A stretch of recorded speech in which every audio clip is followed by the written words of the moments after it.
discussão, vereador Iago Morandi. Obrigado, presidente. Obrigado a todos.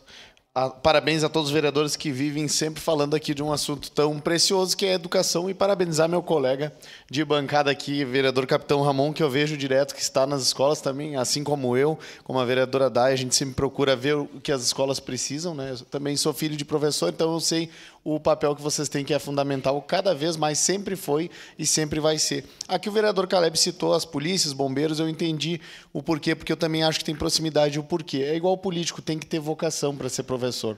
Não é simplesmente a gente querer, né? Tem que estar dentro de nós, isso tem que nos pertencer. Então, parabenizar pelo ótimo trabalho que vocês fazem e que venha um século para frente aí, a gente não vai estar mais aqui, mas que a escola continue dando sucesso e rendimento como está tendo. Muito obrigado. Seria isso.